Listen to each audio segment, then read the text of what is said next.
So it's only day 4 in the window, and something I'm really happy about, something I'm very pleased with, is the fact that we've been linked with a few players already. Literally, we've been linked with Anana, we've been linked with Vlahovic, we've been linked with Hato, we've been linked with Kadioglu. So we've been linked with a lot of players so far, as well as, the Ivan Toney, the Osimhen, these players, the Zubomendes, the Douglas Luiz, all of these players.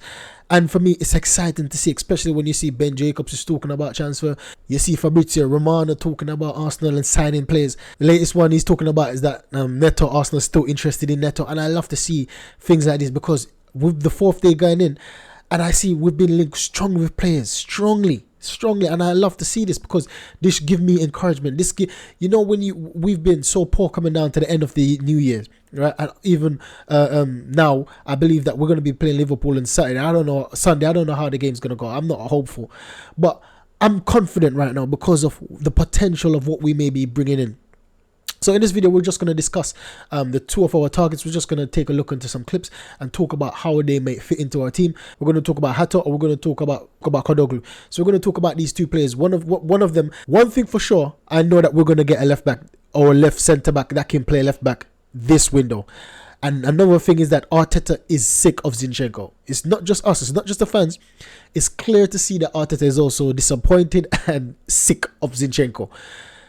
This guy is always, whenever he plays badly, whenever we get linked to a player in this position, he's always getting injured. I don't know if I'm looking into things too much, but he's always now I'm hearing that he picked up an injury. Don't know how long he's going to be out. So this is a prime time to get a left back in. Now we're going to take a look at Hato. Hato is a more conventional defender, while Kadioglu is like a winger. He plays like a winger, and he's basically a right footer that plays on the left back, and he can play both left back and right back. And we know that these are the profiles that Arteta like, players that can play different position, players that have a bit about them, that can do more than one things in a match. And it's the same thing with Hato. Hato can play a left centre back, and he can play left back as well. So both these players can adapt. Hato is 17 and Kadioglu is 24. So there's quite an age difference. So let's see what Arteta is going to do. So Hato has been on fine form this season. He's had a breakout season this season, and he's been linked with Arsenal. We see that we've got Jorrel Hato from Ajax already, so we've got good relationship with them. Good defending. This is against Brighton. Barging, that strike off the ball. I can't remember his name. Good tackle. Good challenge. Another good challenge. And he got the ball off the line. That's a very good committed defending. Good challenge, and we have to keep on bearing in mind this guy's only 17, and right now for me he plays like William Saliba, and with challenges like that though, you have to be careful in the Premier League. You can't be challenged like that in the Premier League. Most of the time you do challenges like that, it leads to a penalty. So things like that, you have to get rid of his game in order to join Arsenal, because we can't take any penalty merchants right now. Zinchenko is already there. We got rid of Xhaka. Good finish. And look at the area. He's confident. He can play anywhere. Well, he's a left back and a left centre back, but he's comfortable joining an attack. It's very good block right there. Putting his body on the line. Another good challenge. Up for it again 2 times. Sliding over. Good challenge. You see, he's got pace. He's got power. But another thing, one thing I know, I bet he's gonna. No, I don't think he's gonna do this one. Good challenge, but one other thing I noticed is that he's quick to go on the floor, and I don't really like that from my defender. I know in certain situations you have to go on the floor in order to win the ball, in order to progress with the ball. I understand that, but I've seen him since this clip start. I've seen him done a slide tackles about 7-8 times already, and this is just what, a 4-minute clip. So I don't really like to see my defenders going to ground first thing. I like to stand in your feet, see if you can get the ball. If you can't get the ball, that's when you dive in. A large dish challenge most of the time. But I saw Timber when I was scouting Timber. It's the same thing I saw with Timber. Timber used to be going in a lot of challenges, and I was thinking the same thing. However, Timber does a lot of standing tackle also, but this guy, so far for me, he does a lot more. Look at that. Nah, you can't be doing that in the Premier League. I can't remember that guy's name that plays for Brighton, that striker. I think he's Brazilian as well. His name is slipping me right now, but you see the way he went through the back of the player? Nah, Even if that's the dive, in the Premier League. These referee, I don't know what's going on with these referee these days, but that's potentially a penalty. He put his hand in the back of the defender went down. That could be a penalty in the Premier League. So these are the things I'm saying. He needs to get rid of things like this. If he joins Arsenal, that's something that Arteta needs to work with him on, because that can be very costly in the season. Very good challenge. Once again, you see him on the floor again. He loves a bit of slide challenge. He loves it. Once again, you see what I'm talking about? This guy, once again, and oh no, he didn't do it there. Good challenge. He's gonna do it once again. Good standing challenge. Once again, I understand that one. Once again, you see, I understand some of them, but it's just that the fact that it's his first instinct, I believe. Once again, it's like, you know, when people's got specialities, good, and that's another thing. He looks like he's very comfortable in the ball. What, slide challenge again? He looks like he's very comfortable in the ball, and I love the profiles that we're trying to get these days. Defenders, attackers, that's very comfortable on the ball. I love the profile. We see that even though we got Zinchenko, even though he's comfortable on the ball, he can't defend.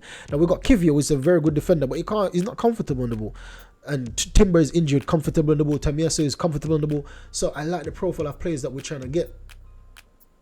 Very good cut in the inside, and he's very pacey. He's got pace. He's fast. Look at that. Look at that roll. Look how he rolls the ball. This is a centre back or a left back, rolling the ball, cutting it top corner, cutting across the top corner. Brilliant goal from a centre back. Rolling the confidence, the how cold he must be in that situation. Look at that. Poor shot, but the way he controlled the ball was absolutely magnificent. Once again, things like that can't be happening in the Premier League. Brilliant challenge once again. He's gone to floor. Good shoulder challenge.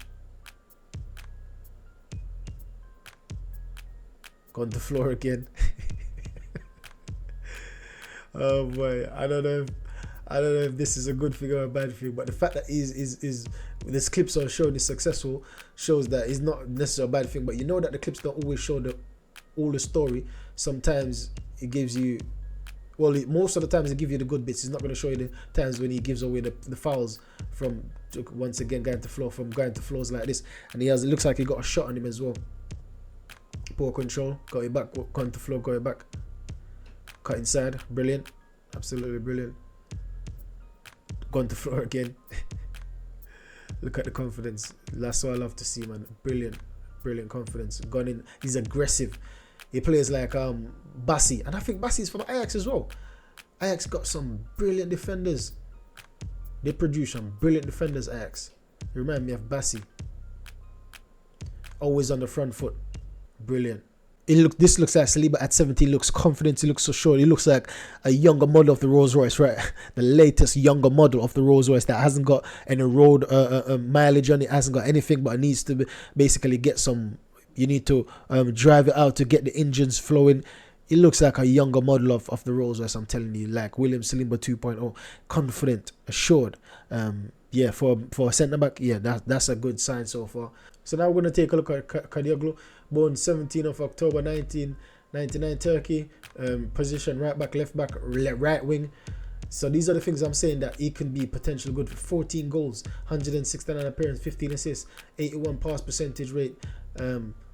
This is what I'm saying. This guy his weaknesses is aerial dribble, but look at strength, passing, finishing, and defensive contribution, key passing, dribbling, likes to play layoffs, like to 1-2 passes.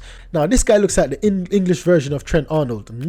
He's not as technical in shots and passes as Trent Arnold, but he's not far off. He's an attacking fullback. A very attacking fullback. Trent attack with his passes, with his vision. This guy attacks with his dribbling ability, and it's the same thing with Zinchenko. Zinchenko is a bit like Trent, but Trent at least defends better than Zinchenko. So Trent and Zinchenko is similar, but Trent has more. Trent's more effective in what he does. He's a good free kick taker.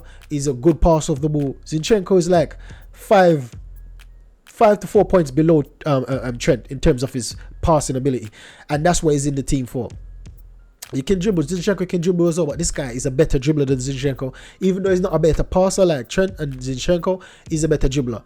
And I check out the stats for both these guy and Trent, and he's not that far off from Trent when it comes down to passes. Trent long passes is a bit more, but when it comes down to passes and passing a position off and things like that, he's similar to Trent. Very, very similar to Trent. So this guy, bear in mind that he's a hybrid between what would you call it now? Bear in mind, this guy's a hybrid between a player, a attacking left back, and a passer, right? A passing left back, because he scores goals as well. So let's take a look at him. Kadioglu, he looks very good, to be fair, but he's 24, so he's older. He's about 7 years older. Good shot. So you see that right foot, cutting in right foot is better than a left footed player right there and having a goal. I see him bursting down the wing. Now, this is another thing. If we get this guy, imagine this guy Martinelli on the same wing. Oh my gosh, it will be terrorizing. One of the things I've been basically criticizing Martinelli about this season is about his output, and I feel a bit sorry for him because Zinchenko is not helping him. If Timber was there, Timber would be helping him because Timber can attack as well as defend.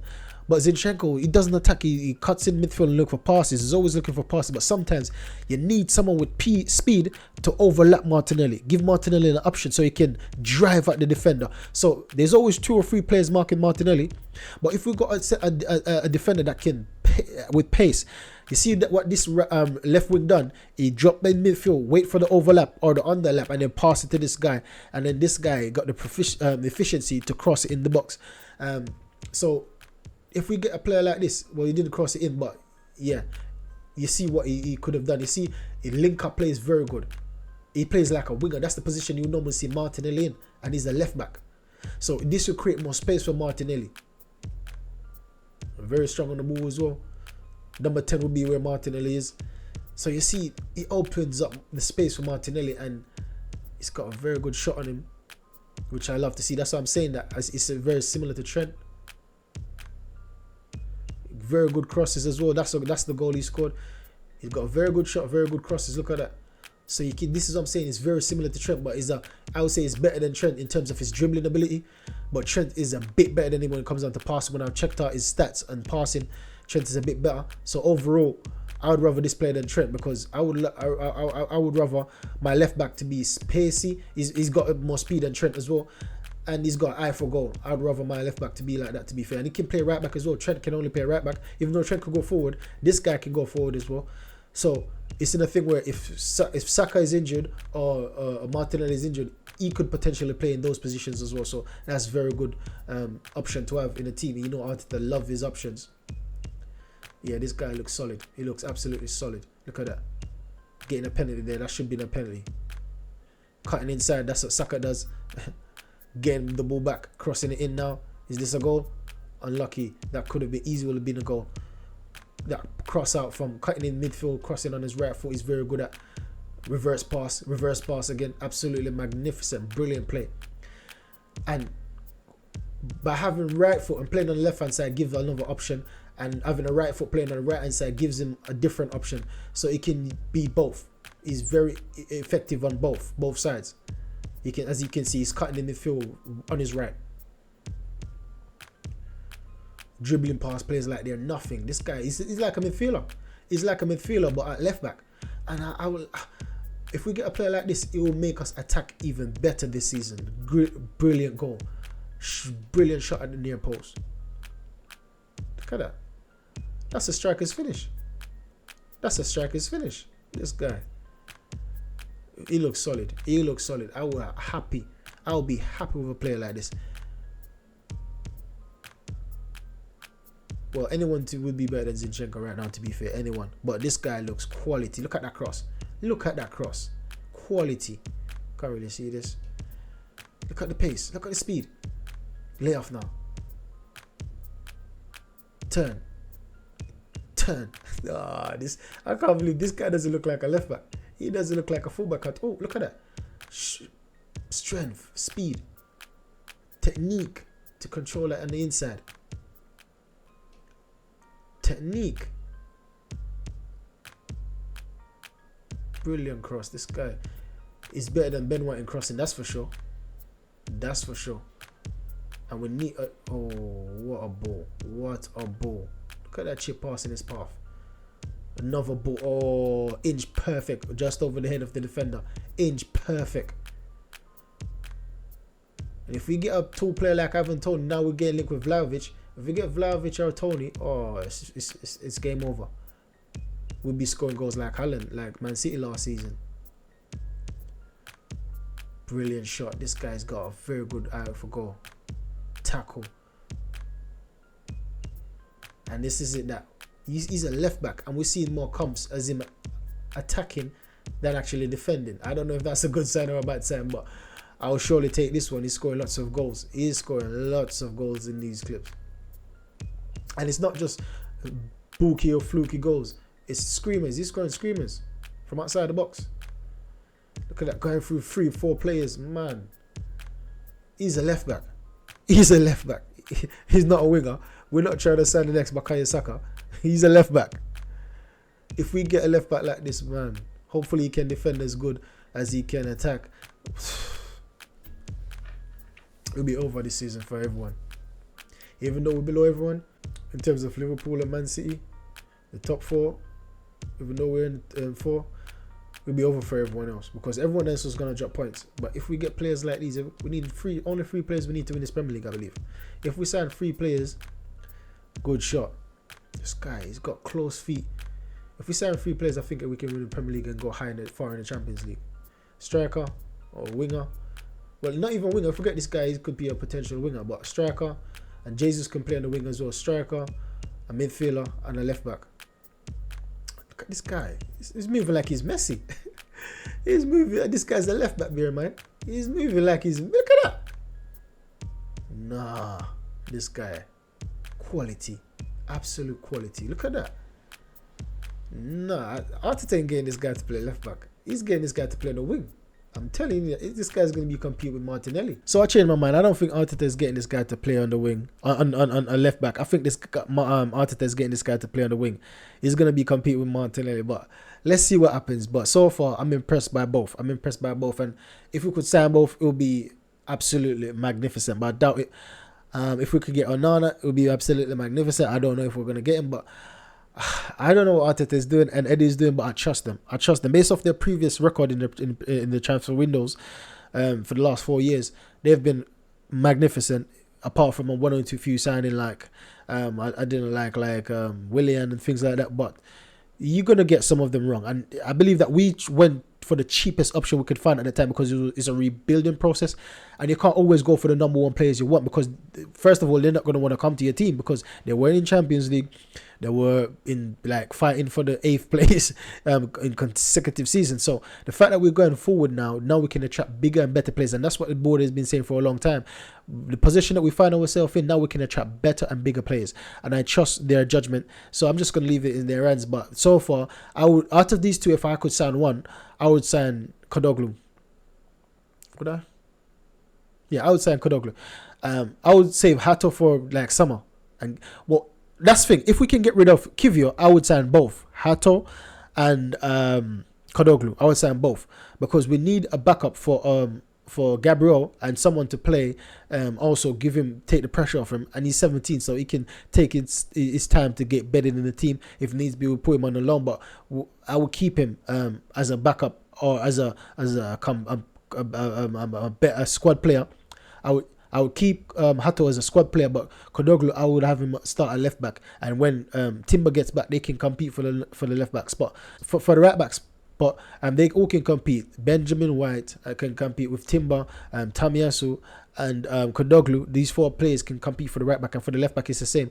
Tomiyasu can compete there, Timber can compete there, Kadioglu can compete there. Yeah, and Hato can compete there because he can play left back as well. So for me, that's magnificent if we could sign both of these players, as well as a centre mid and as well as a striker. That would be a happy window for me, to be fair. That would be happy. So that's the video, guys. Make sure you like, subscribe, and share. Let me know your thoughts on what player you think would be better suited for Arsenal. Style of play, in the profile that we need to go to the next level. Let me know in the comment section, what one would you rather at Arsenal. Help me on my journey to 1,000 subs. Catch you in the next video. Goodbye.